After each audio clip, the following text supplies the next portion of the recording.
बच्चों नमस्कार। आज के लेक्चर में हम अपने लेक्चर 36 के टॉपिक को कंटिन्यू करेंगे कि transformation of the second order equation by changing the dependent variable. लेकिन मेथड्स डिफरेंट होंगी। द्वितीय कोटि के रैखिक अवकल समीकरण को के स्वतंत्र चर को के द्वारा के परिवर्तन द्वारा हम रूपांतरण करेंगे। तो चेंज द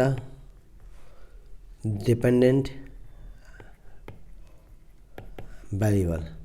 हम आपको फिर से याद दिला देते हैं कि जब आप किसी function of by function of x को डिफरेंशिएट करते हैं तो बाई आपका स्वतंत्र चर है, डिपेंडेंट वेरिएबल है, और एक्स इंडिपेंडेंट वेरिएबल है, स्वतंत्र चर है। ये आपको रिकॉल करा रहा हूँ मैं। ओके, तो consider a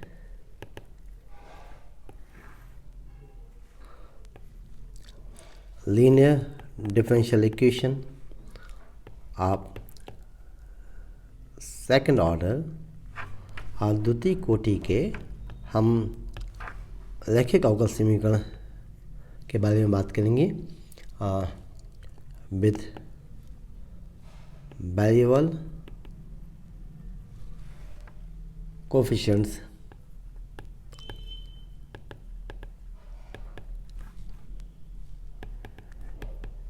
in the standard form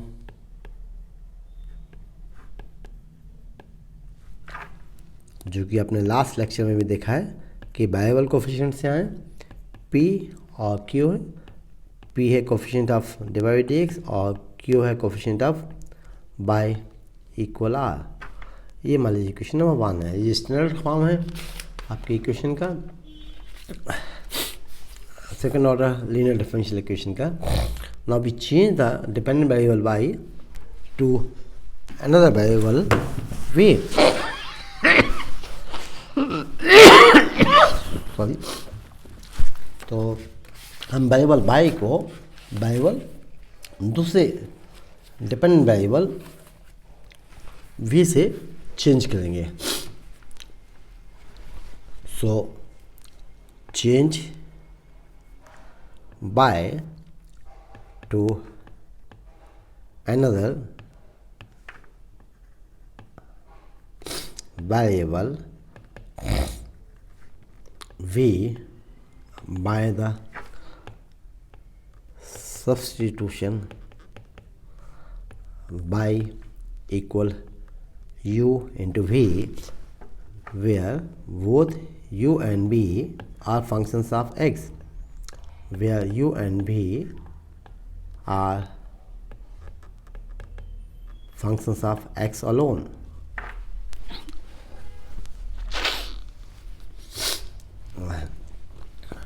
Then dy by dx, that is the differential of y, is v du by dx plus u into dv by dx, and second derivative of y is d square by upon dx square equal v d square u upon dx square plus 2 du upon dx into dv upon dx plus u into d square v upon dx scale. यहाँ आप देखेंगे जहाँ जहाँ by था first derivative divide dx, इसकी हमने differentiate किया u और v के रूप में। इसी प्रकार सेकंड डेरिवेटिव को now substituting these values in first, so we get v d square u upon dx square plus 2 du upon dx into dv upon dx plus u into d square v upon dx। इसका simply हमने values substitute कर दिए equation number 1 में। Plus P, अब यहाँ D Y D x की value substitute करते हैं this v du by dx plus u into D by d x. आप प्रोसेस देखेंगे, इस प्रोसेस में केवल डिफ्रेंशिएशन है और नया कुछ भी नहीं है। So this equals to R. अब और इसको थोड़ा रीअरेंज करते हैं। So R B have you, first sum जो डिपेंडेंट वेरिएबल हमने लिया वी, उसके डेरिवेटिव्स को लिखते हैं डिसेंडिंग ऑर्डर में। So you into second derivative of v plus first derivative of v, this 2 du by dx plus pu plus v into second derivative of u with respect to x plus p into u का प्रथम कोटि का अवकल गुणांक plus q into u equal r। And this equation is equation number 2। अब यहाँ दो बातें हो सकती हैं कि आपका जो फंक्शन u है वो आपका इसका सॉल्यूशन हो, ज्ञात हल हो, या नॉन इंटीग्रल हो। जैसे कि हमने पिछले लेक्चर में देखा था कि इंस्पेक्शन मेथड से हमने सॉल्यूशन देखे थे कि y equal e raise to m x का सॉल्यूशन होगा या y equal x raise to m equation का कब सॉल्यूशन होगा। So now two cases arise. Case number 1,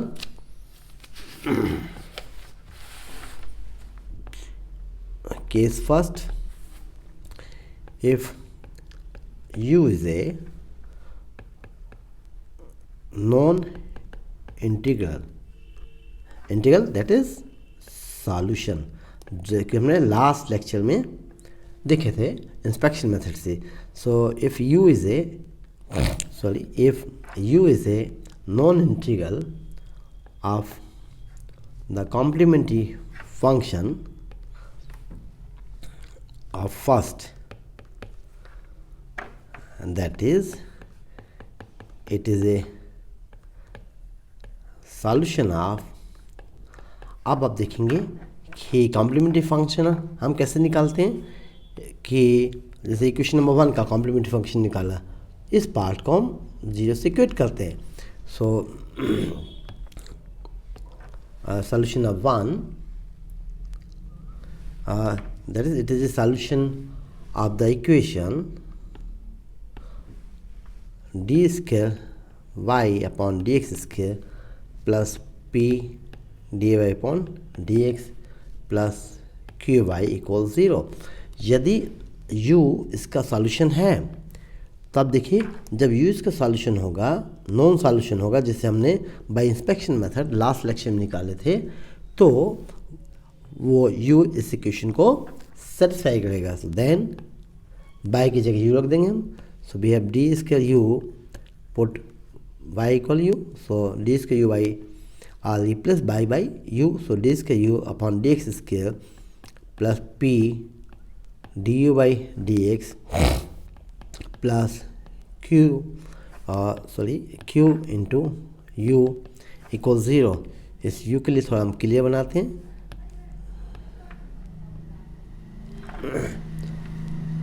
this is equation number, this is number 3। So by now substituting this value in seconds, so by second we have d square v upon D x square. Screen पर आप top पे देखेंगे कि d square v upon D x square plus d v by d x into, या d v by d x को हम right में लिख देंगे। Okay, 2 d u by d x plus p u into d v by d x. यहाँ भी थोड़ा u को हम क्लियर बनाते हैं जिससे आपको डाउट ना हो। दिस इज u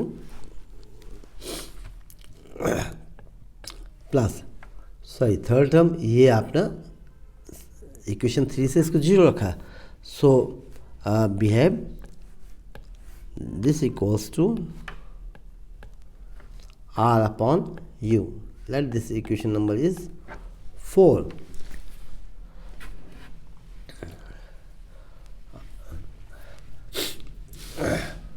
अब यहाँ देखेंगे लेफ्ट हैंड साइड में this is first order differential of v and this is second order differential of v. So to reduce the order मतलब कोटि से है, the order of equation 4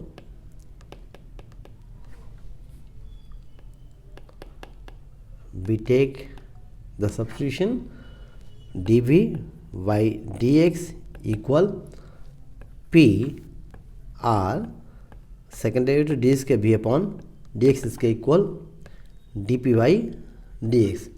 Let these equations are equation number 5. So substituting these values from 5 in 4, so by 4 we have dp by dx plus ap equal b, where a जो है आपका 2 du by dx plus pu and b is r upon u. Both are functions of x only, functions of x alone. ये केवल x के फलन है. तो आप देखेंगे कि ये आपको एक सिंपलेस्ट इक्वेशन मिला जिसको आप सॉल्व कर सकते हैं. This is linear in P and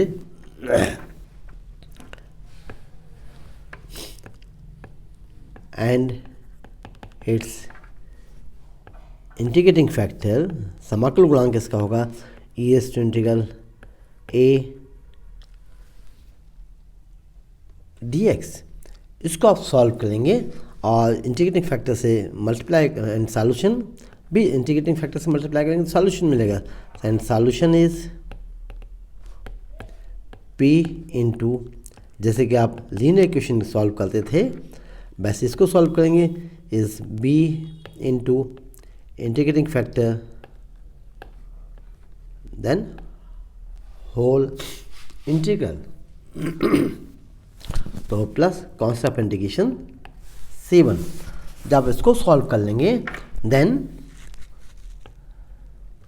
put P equal dv by dx.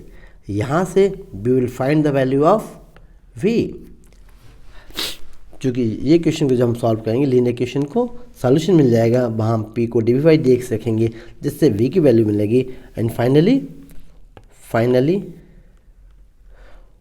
y equal u भी.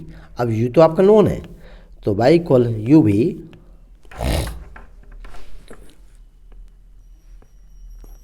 u आपका नोन सॉल्यूशन है और v आपने निकाला है अभी. सो फाइनली u भी will be the solution of equation 1, that is standard form of second order linear differential equation with variable coefficient. तो ये इसका सॉल्यूशन होगा y इक्वल u भी, जो हम यहाँ मान के चले थे कि यदि u नॉन सॉल्यूशन है, u नॉन सॉल्यूशन है अब given differential equation 1 then it is solution of the equation. ये तो यहाँ आपने सब्स्टिट्यूशन मिल लिया था. आगे देखेंगे कि बाई वेरिएबल को आपने चेंज किया था u भी से, नॉन सॉल्यूशन u है और आपने v भी निकाला हुआ है तो y इक्वल u भी में आप v के वैल्यू रख देंगे फाइनली तो आपका सॉल्यूशन प्राप्त हो जाएगा. यह है उस केस के लिए जब कॉम्प्लीमेंट्री फंक्शन का एक सॉल्यूशन हमें मालूम हो, जैसे कि बाय इंस्पेक्शन मेथड हमने लास्ट लेक्चर में निकाले थे. Now come to another case second. ये ज़्यादा इंटरेस्टिंग है चूँकि ये कुछ नया है. So if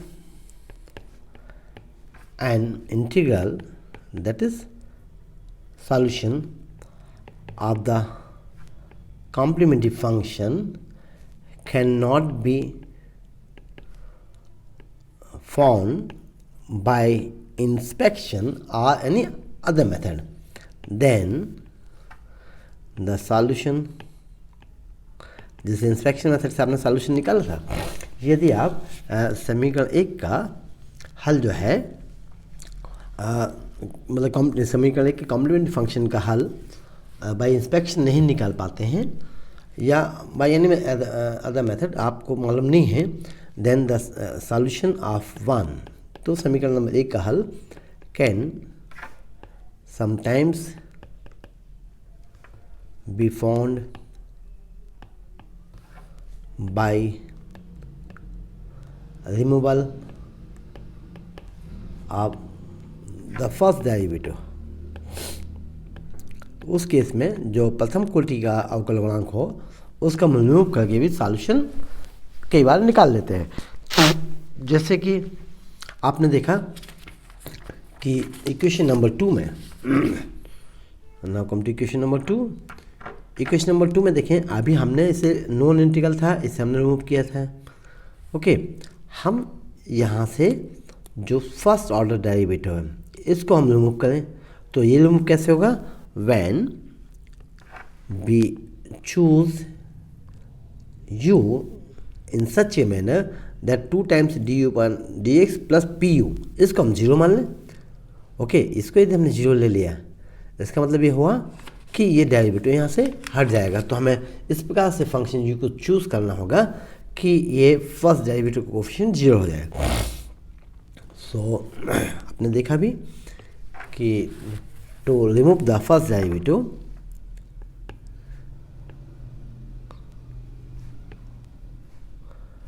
to remove the first derivative dv by dx from equation 2,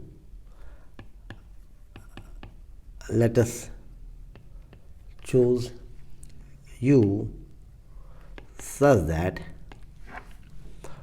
2 upon u du by dx plus p equal 0। मैं फिर से आपको दिखा देता हूँ यहाँ कि आप देखेंगे 2, अब यहाँ से हमने जैसे u कॉमन ले लिया तो क्या होगा? 2 du by dx upon u, 2 upon u du by dx, या ऐसे कहें 2 du by dx plus p u equal 0। So this plus 2 upon u du by dx plus p equal 0। तो यहाँ से आपका फर्स्ट डेरिवेटिव वाली टर्म्स अलग हो जाएंगे। इसी को आप लिख सकते हैं वेरिएबल सेपरेट करने के बाद, this is du upon u equal minus half p dx, और on integration it gives us log of, integrate करने पर log u equal minus half integral p dx, or therefore u equal is to minus half p dx. So let this equation number is 7 and this equation number is 8। तो यहाँ आप देखेंगे कि जो equation number 8 है ये बड़ा important equation है, क्योंकि यहाँ से आप u निकाल सकते हैं कि हमारा फंक्शन u किस प्रकार से होगा, क्योंकि p आपको इक्वेशंस में मालूम होते हैं। Now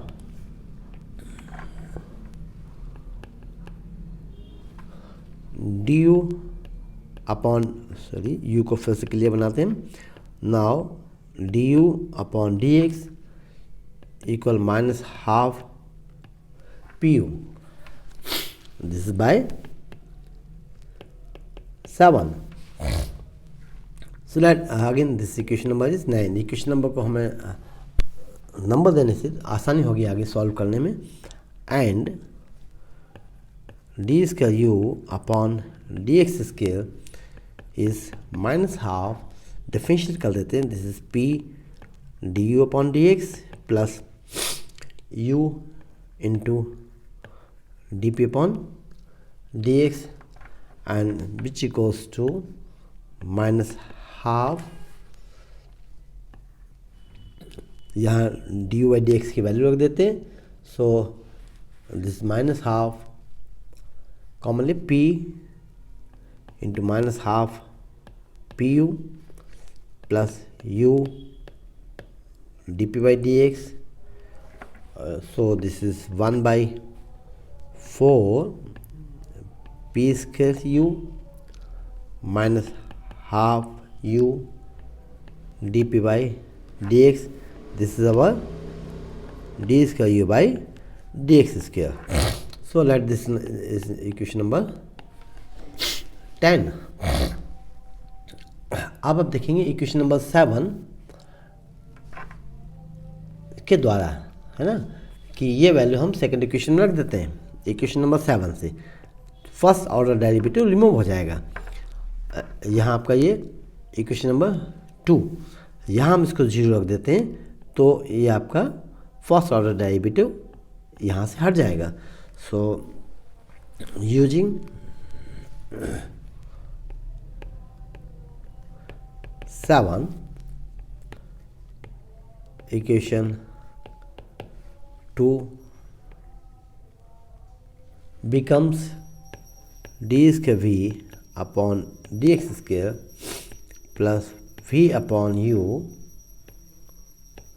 D square u upon D x square plus p d u upon D x plus q u equal r upon you,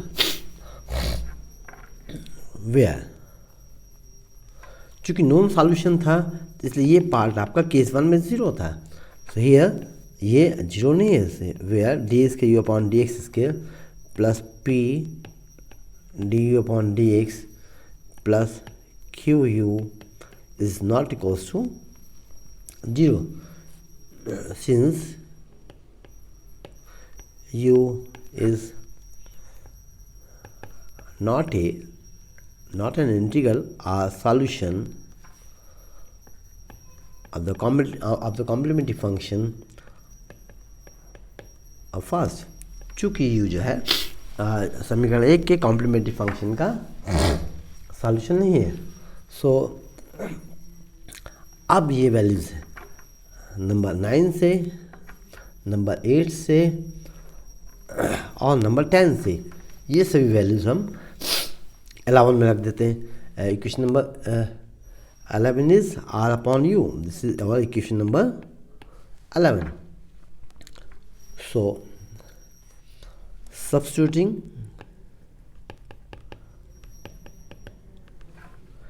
eight, 9 and 10 in 11, we obtain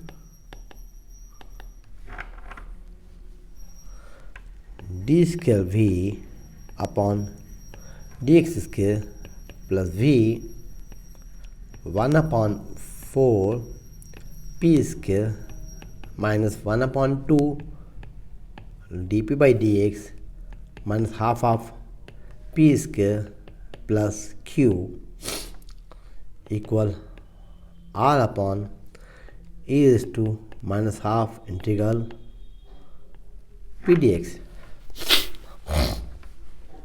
This implies d square v upon dx square plus v, simplify करेंगे इसको, so this is q minus half 1/4 p square minus half dp by dx equal r into e raised to half integral p dx.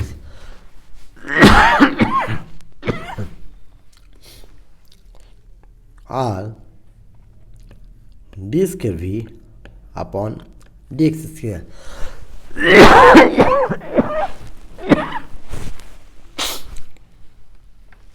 D square v by d x square plus q one y equal R1, जहाँ के हमने substitution लिए है, इसको equation number 12 का हमने इसको substitute कर दिया, where Q1 is Q minus 1/4 p square minus half d p by d x and R1 is R is to half integral p d x. ये दोनों भी बहुत महत्वपूर्ण हैं, चूँकि आप नया क्वेश्चन जब बनाएंगे इनकी वैल्यू निकालनी पड़ेगी। तो ये और सेकेंडली ये, इसको हम थोड़ा सा और करेक्ट करते हैं कि Q1 इसको सर्किल में लेफ्ट में करते हैं और R1 ये वैल्यूज़ आपको मालूम होनी चाहिए। जिस प्रकार की हमने यहाँ बात की थी U की, U भी हम निकाल लेंगे और Q1 R1 की भी हमें निकालने की आवश्यकता होगी। So the equation 12 which is called the normal form, equation 12 is called the normal form of 1 and it can be easily integrated to obtain V। इसको हम V को प्राप्त करने के लिए इसको आसानी से हल कर सकते हैं। So the method of solving the differential equation and method of solving the equation 1 is known as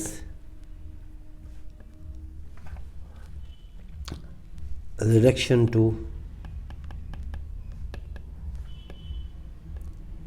normal form. तो आपका गिवन डिफरेंशियल इक्वेशन जो नंबर 1 है उसका नॉर्मल फॉर्म हुआ इक्वेशन नंबर 12। तो इसकी सहायता से हम डिफरेंशियल इक्वेशंस को, जबकि आपका कॉम्प्लीमेंट्री फंक्शन का कोई भी एक इंटीग्रल, कोई भी एक सॉल्यूशन आपको ज्ञात नहीं है, तो इसके लिए हम एक प्रॉब्लम लेके चलते हैं जब हम इन वैल्यूज़ का उपयोग करेंगे Q1 R1 का U का। So this problem solve D square by upon D x square minus 2 10x divide by d x plus 5y equal e⁻x into sec x।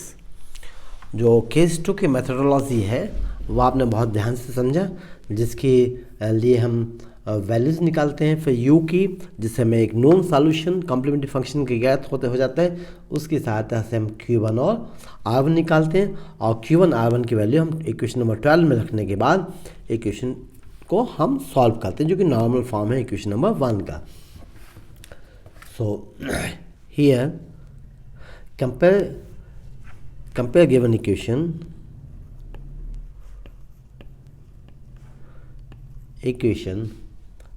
with standard form of second order linear differential equation d square by upon dx square plus p divided by dx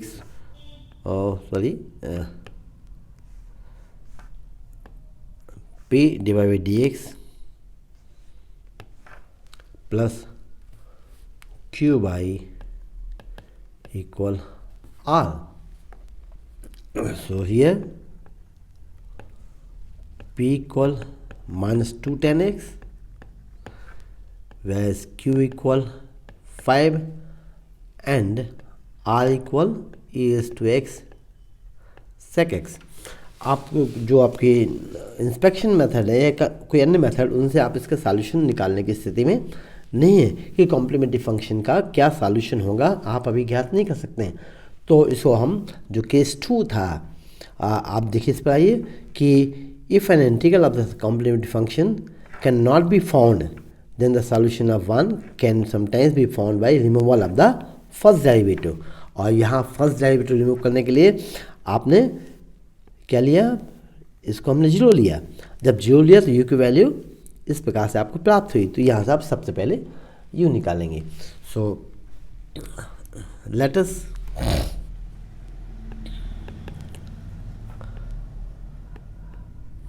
choose u such that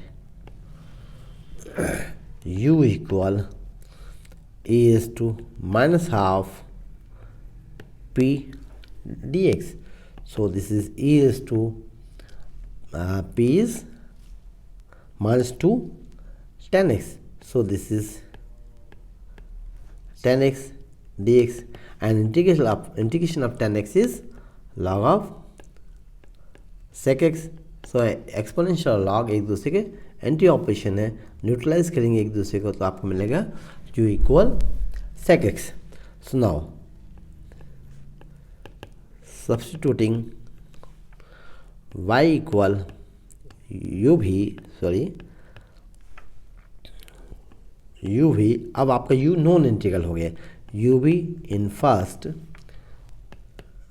the equation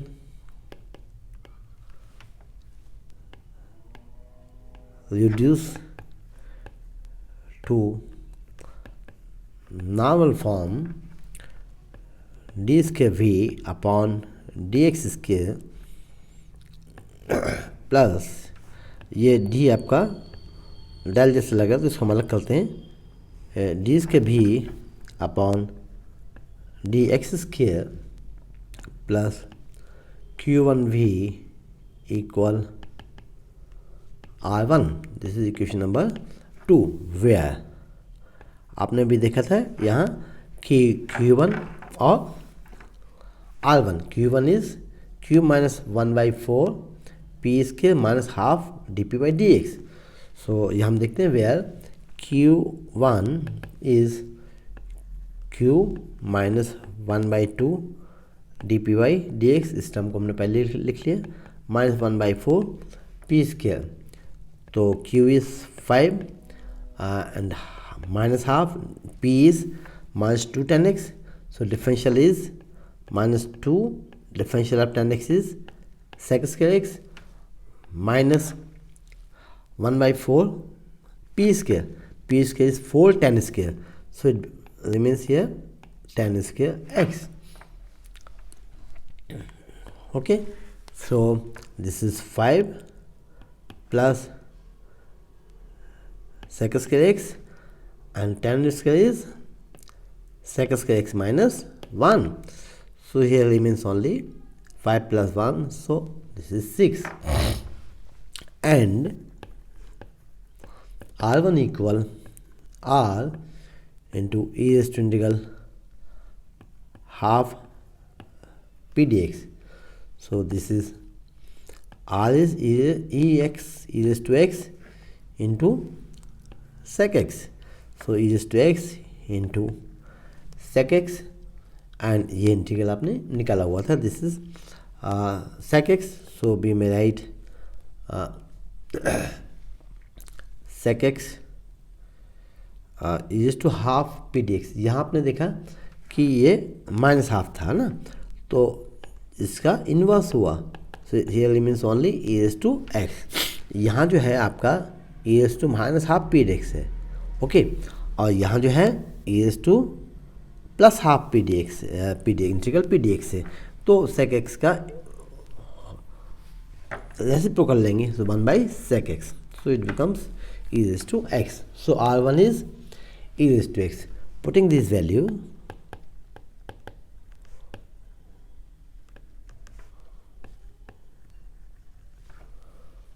in second,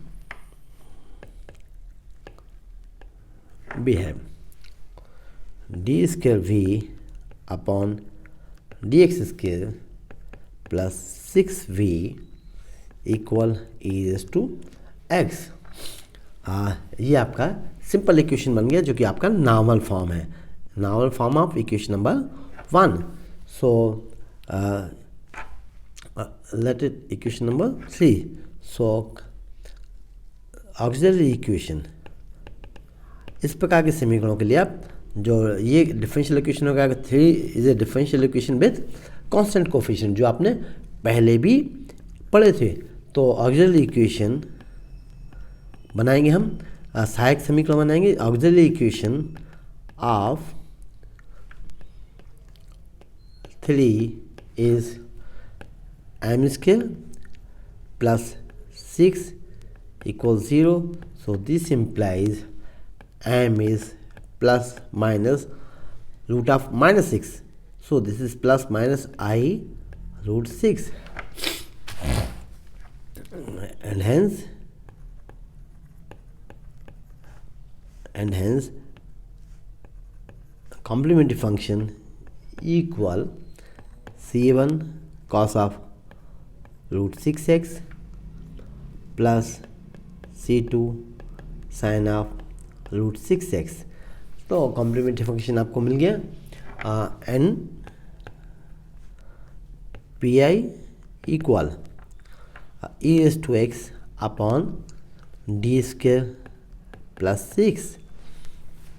हाँ, जिस equation को आप लिख सकते हैं ना, this is D square plus 6 v equal e s to x, here D is D upon D x.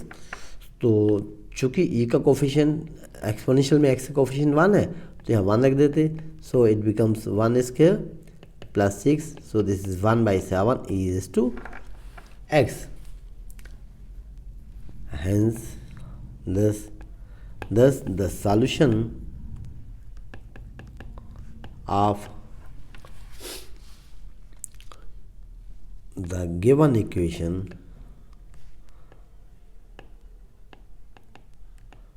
is y equal, ये अभी हम इक्वेशन नंबर गिवन है कि y इक्वल यू भी है, तो लेकिन अभी हम इक्वेशन नहीं, अभी हम लिखेंगे इसको कि सॉल्यूशन ऑफ द इक्वेशन, अभी भी वाला इक्वेशन हमने सॉल्व किया है, तो the solution of the equation, इसको हमने नंबर दिया 3, equation 3 is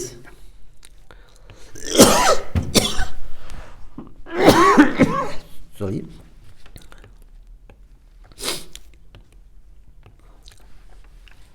v equal c1 cos of root 6x plus c2 sine of root 6x, ये तो कॉम्प्लीमेंट्री फंक्शन हुआ, plus P I is 1/7 e is to x.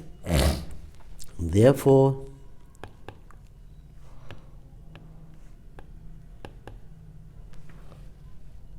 The complete solution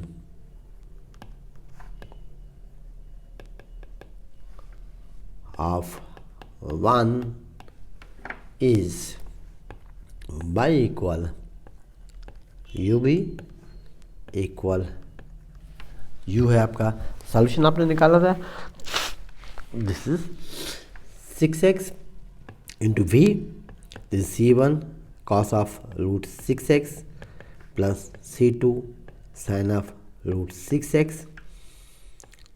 plus 1/7 is to x. This is the complete solution of given differential equation. तो ये जो method है normal form में change करने की मेथड है। तो इस प्रकार से हमने डिपेंडेंट वेरिएबल को चेंज करके, हमने ट्रांसफॉर्म करके किसी दूसरे डिपेंडेंट वेरिएबल से हमने सॉल्यूशन निकालने के दो तरीके देखे। एक तो हमने लेक्चर 36 में देखा था, लेक्चर 36 में था आपका कि हम उसको इंस्पेक्शन मेथड से सॉल्व करते थे। तो यदि इंस्पेक्शन मेथड में यदि इंटीग्रल नोन है, जिसे इंस्पेक्शन मेथड से हम निकालते थे, तो हम सॉल्यूशन निकालते थे कि y equal x is to m है या y is to y equal e is to m x है। इन तरीक़ों से हम उनका सॉल्यूशन निकालते थे। वहाँ कुछ पर्टिकुलर केसेस भी थे जो m की वैल्यूज रख के हम निकालते थे।